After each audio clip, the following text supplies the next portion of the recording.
नमस्कार। आज मैं आपके समक्ष प्रस्तुत कर रही हूँ सूत्रकृमि के बारे में कुछ संक्षिप्त जानकारी। सूत्रकृमि यानी कि नेमाटोड्स क्या होते हैं, ठीक है। तो सूत्रकृमि जो होते हैं, ये जैसे नाम आप देख रहे हैं सूत्रकृमि यानी कि बिल्कुल सूत्र की तरह वॉर्म्स, कृमि, सूत्र की तरह कृमि, ठीक है। तो सूत्रकृमि या नेमाटोड जो होते हैं वो पौधों को भी हानि पहुंचाते हैं और इसके साथ साथ एनिमल्स और ह्यूमन बीइंग्स को भी नुकसान पहुंचाते हैं। सूत्रकृमि ऐसे सूत्रकृमि जो कि पौधों को नुकसान पहुंचाते हैं, उनका अध्ययन जो है वो निमेटोलॉजी के अंतर्गत किया जाता है। और ऐसे सूत्रकृमि जो कि डोमेस्टिक एनिमल्स को और ह्यूमन बीइंग्स को नुकसान पहुंचाते हैं, उनका अध्ययन जो है वो हेलिमेंथोलॉजी में या पैरासिटोलॉजी के अंतर्गत किया जाता है। तो विज्ञान की इन शाखाओं के अंतर्गत जो है नेमाटोड्स का या सूत्रकृमियों का अध्ययन किया जाता है। अब मैं यहाँ पर एक सूत्रकृमि की चर्चा करूँगी जिसका नाम है रूट नॉट नेमाटोड यानी कि जड़ गांठ सूत्रकृमि। ये चूँकि पादप परजीवी सूत्रकृमि है तो इसका अध्ययन नेमाटोलॉजी के अंतर्गत किया जाता है।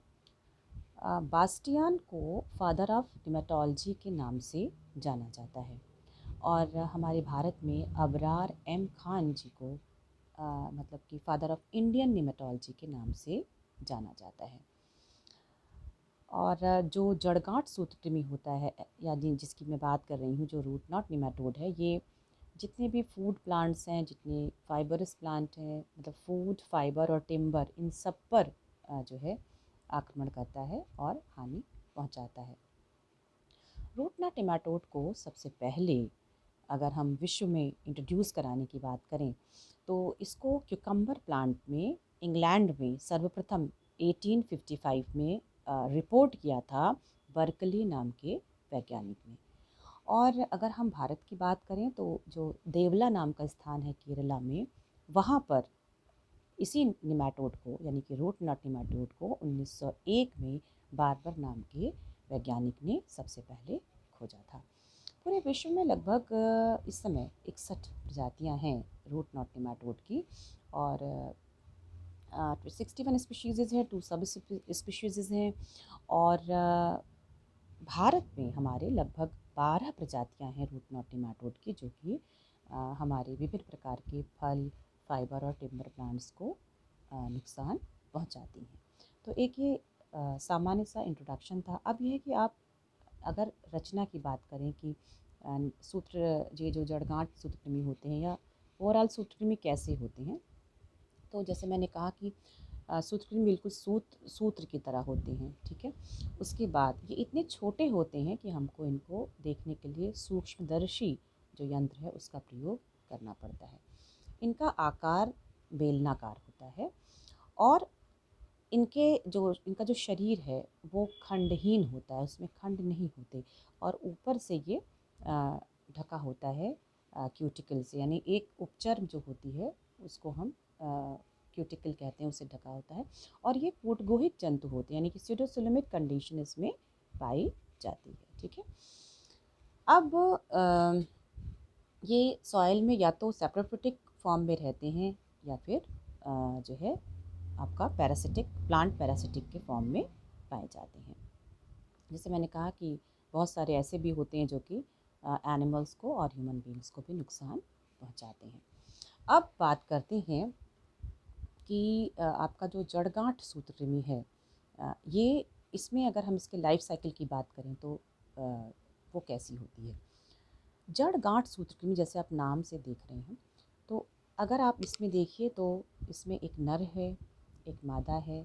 उसके बाद इनकी सबसे पहले तो जैसे मानिए कि नर मादा है, तो नर इसका होता है बेलनाकार, लेकिन मादा जो होती है जड़ गांठ सूत्रकृमि की, वो बिल्कुल नाशपाती के आकार की होती है, सफ़ेद होती है, ट्रांसपेरेंट होती है और नाशपाती के जैसा उसका आकार होता है। और नर इसका बेलनाकार होता है। जैसे मैं आपको एक चित्र दिखा रही हूँ, तो आप इस चित्र के माध्यम से देखिए, तो ये तरुण स्टेज है, ये बिल्कुल इसकी तरुण यानी कि जुवेनाइल स्टेज है। देखिए ये बेलनाकार है, ठीक है। और इसी तरह से मेल होता है इसका। और अगर मैं फ़ीमेल की बात करूँ तो आप इस चित्र के माध्यम से देख सकते हैं कि इसकी फ़ीमेल जो है वो बिल्कुल, ये देखिए पियर शेप्ड है, ये पूरी, ये तो स्टेन किया हुआ फिगर है, नहीं तो ये ट्रांसपेरेंट होता है दिखने के लिए। अब देखिए जो भी नेमाटोड्स होते हैं उनके अग्र भाग पे, ये ये भाग इसका अग्र वाला मुख कहलाता है, ये मुख है। और पीछे इसके एक टेल होती है। यहाँ अग्रभाग में इसके स्टाइलेटिक विशेष रचना पाई जाती है जिसको हम स्टाइलेट कहते हैं, ठीक है। इस स्टाइलेट का काम क्या होता है, ये इसी के माध्यम से जो तरुण होता है, यानी जो लार्वल अवस्था होती है इसकी इसकी सेकेंड लार्वल स्टेज वो हानिकारक होती है, ठीक है। इसके अंडे जो होते हैं देखिए वो ज़मीन पे होते हैं और कई वर्षों तक वो सुरक्षित रहते हैं। मादा जो होती है वो अपने पिछले भाग, पिछला जो उसका भाग है वहाँ वो चिपचिपी एक थैली होती है, उसमें उसमें वो अंडे देती है। करीब 300 से 500 अंडे मादा एक बार में दे देती है। वो अंडे इसके ज़मीन पे कुछ वर्षों तक आराम से सुरक्षित रह सकती हैं। उनमें से प्रथम जो स्टेज होती है लार्वा की वो हानिकारक नहीं होती, लेकिन सेकेंड स्टेज जुवेनाइल जो है जिसका फिगर था वो हानिकारक होता है। और वो जब फर्स्ट से सेकेंड स्टेज बनती है जुवेनाइल की या तरुण की, तो वो जैसे ही उसको कोई परपोषी मिलता है, जैसे उसको कोई होस्ट मिलता है, वो उसकी जड़ों के पास जाता है और अपने उस स्टाइलेट के माध्यम से उस पर प्रहार करता है। यानी कि इसका जो ये भाग है यहाँ स्टाइलेट, इससे ये प्रहार करता है, और जड़ों की कोशिका भित्ति में जो है उसको पकड़कर और कोशिका का द्रव्य जो है वो चूसता है, ठीक है। उसके बाद वो अंदर जड़ के चला जाता है। उसके स्टाइलेट के प्रहार से और उसके चूसने से कुछ ऐसे उस जड़ में, उस पार्ट में ऐसे विनाशकारी रासायनिक परिवर्तन होते हैं जिससे कि जड़ें फूल जाती हैं और वो गांठ की जैसी संरचना बना लेती हैं। देखिए मेरे पास ये प्रिजर्व इन्फेक्टेड रूट नॉट का वो है, रूट है, इन्फेक्टेड रूट है जिसको रूट नॉट नेमाटोड ने इन्फेक्ट किया है, तो ये रखा हुआ है। तो ये देखिए आपको इन्फेक्टेड रूट नज़र आएगी, ये आपके उसकी भिंडी की जड़ है, ठीक है। तो इस तरह से गांठ जैसी संरचना बन जाती है और इसी में फिर उसके बाद third stage larva, fourth stage larva उसके अंदर और उसके बाद नर और मादा का विकास होता है। और एक कंप्लीट जो जीवन चक्र या लाइफ साइकिल है वो लगभग अनुकूल परिस्थिति में 30 से 40 दिन में पूरी हो जाती है। तो आप देखिए कि किस तरह से जड़ के अंदर ये लाइफ उनकी साइकिल चलती रहती है, ठीक है। इस तरह से एक जड़ से दूसरे को, दूसरे से तीसरे को, फिर पौधों को वो इन्फेक्ट करते हुए चलते हैं, ठीक है। अब क्या है कि लक्षण क्या हैं, क्या लक्षण होते हैं जड़गांठ सूत्रकृमि के।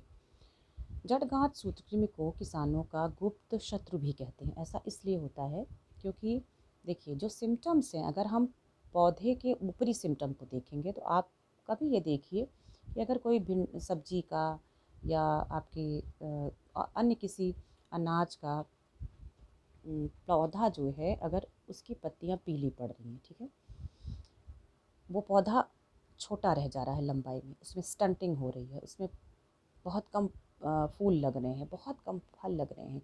कभी कभी ऐसे खेत देखिए जिसमें छितराया बिल्कुल, खेत में पीली पीली, आधे पीले पौधे, आधे आपके हरे पौधे ऐसे नज़र आ रहे हैं, तो मान के चल सकते हैं कि वो सूत्रकृमि का प्रकोप हो सकता है।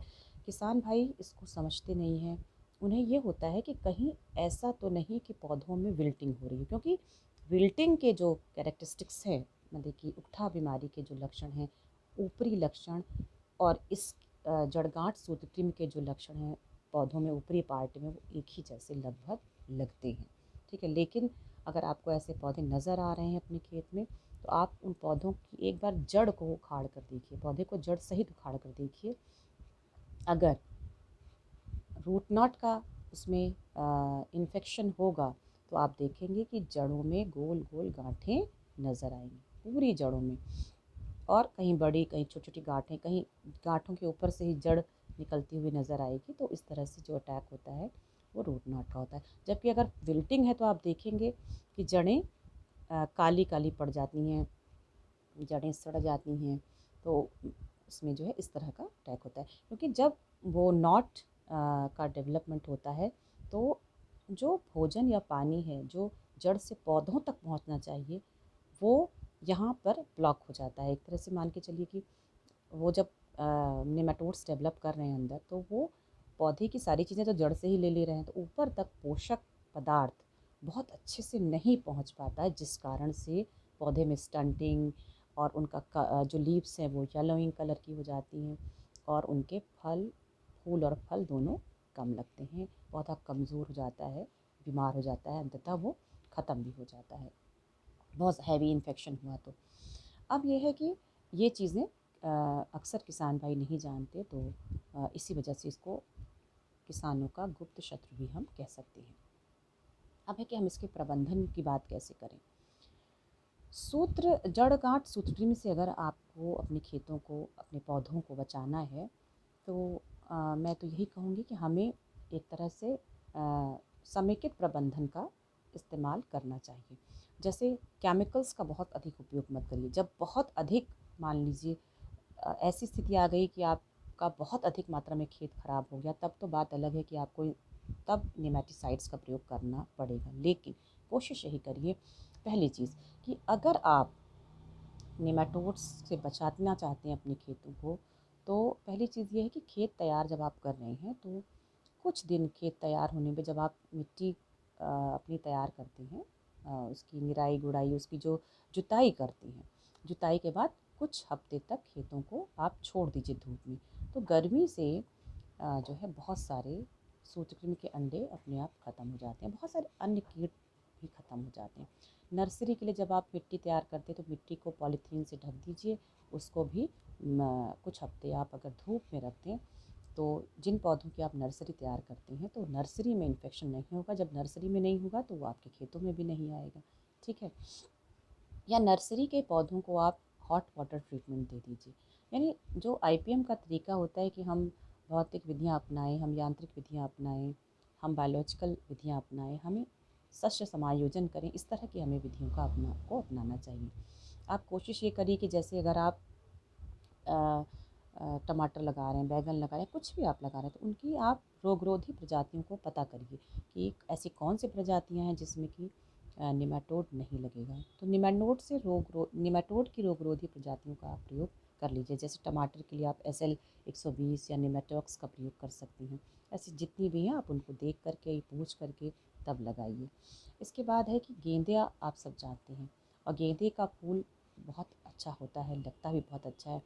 लेकिन सिर्फ फूल सुंदर लगना ही, वो तो एक अलग बात है, पर उस गेंदे के पौधे की ये क्वालिटी होती है कि अगर आप जिस खेत में गेंदा लगाएंगे उस खेत में बहुत सारे कीड़े मकोड़े और इवन निमेटोड्स का प्रकोप नहीं होता, और जड़गांठ सूत्रकृमि का तो बिल्कुल भी नहीं होता।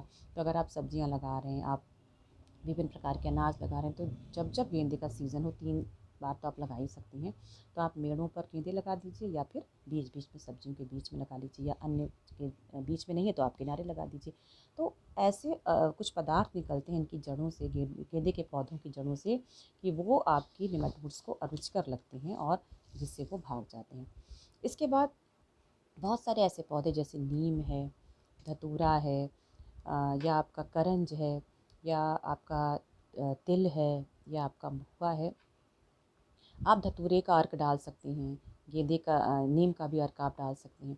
इसके अलावा बहुत सारी खलियाँ जैसे हैं नीम, करंज, इन सब की मान लीजिए, कुसुम, अगर आप इनका प्रयोग, तेल आपका निकल गया, ठीक है, सूर्यमुखी हो गया, और उसके बाद उसका जो केक बचता है, खली बचती है, अगर आपका उपयोग पशुओं के लिए हो रहा है तो अच्छी बात है। मान लीजिए आपके पास खली बच जाती है या आपका उपयोग नहीं है, तो उस स्थिति में आप अपने उन खलियों का प्रयोग अपने खेतों में कर दें। आप 10 से 25 क्विंटल पर हेक्टेयर की दर से खलियों को अपने खेत तैयार करते समय डाल दीजिए। इससे क्या होगा कि जब वो खलियाँ डिकम्पोज होंगी तो बहुत सारे ऐसे मैं कह सकती हूँ बेनिफिशियल माइक्रोब्स जन्म लेंगे, जिनसे कि मृदा की फर्टिलिटी बढ़ेगी, नंबर 1। नंबर 2, और ऐसे टॉक्सिन्स भी निकलते हैं, जैसे नीम से एजिडेरेक्टिन, निम्बिन, ऐसे अरुचिकल पदार्थ निकलेंगे जिससे कि नेमाटोड भी भाग जाता है। वे एज अ रेपेलेंट की तरह वो काम करते हैं। तो आप इनका प्रयोग कर लीजिए, ठीक है। बहुत सारे ऐसे बायो कंट्रोल एजेंट्स हैं, जैव नियंत्रक कारक हैं, जिनका आप प्रयोग सूत्रकृमियों को रोकने के लिए कर सकते हैं। जैसे नंबर 1, ट्राइकोडर्मा। आपने इसका नाम खूब सुना होगा, ट्राइकोडर्मा का। ट्राइकोडर्मा इस समय बाज़ार में तरल और पाउडर दोनों फॉर्म में है। इसी प्रकार से बिवेरिया बैसियाना, जो दीमक को रोकने के लिए एक फफूंद का उत्पाद है, आप इसका प्रयोग भी कर सकते हैं नेमाटोड को रोकने के लिए। आप इनसे जड़ शोधन, आप इनसे मृदा शोधन और बीज शोधन, ये तीनों कार्य कर सकते हैं। अगर आपको बीज शोधन करना है तो 1 किलोग्राम बीज के लिए आपको केवल 5 ग्राम मात्रा ट्राइकोडर्मा या बिवेरिया की ज़रूरत पड़ती है। आप पानी उतना ही लीजिए जिसमें आपका बीज बहुत आसानी से डूब जाए। पानी लीजिए, उसमें आप थोड़ा गुड़ मिला लीजिए, अच्छे से घोल बनाइए और उसमें फिर 5 ग्राम ट्राइकोडर्मा या बिवेरिया डाल दीजिए। ट्राइकोडर्मा तो आप ज़रूर डालिए, वो बहुत उपयोगी होता है, ठीक है। और जब आप अच्छे से इसको मिला लेंगे तब आप उसमें बीज डालिए। बीज को 10-15 मिनट अच्छे से उसमें मिलाइए हाथों से, और उसके बाद उसे एक निकाल करके एक छायादार स्थान में रख लीजिए। धूप में कभी मत रखिएगा इस तरह के बीजों को। और फिर उसके बाद आप इन बीजों की बुवाई सुबह या शाम कर दीजिए।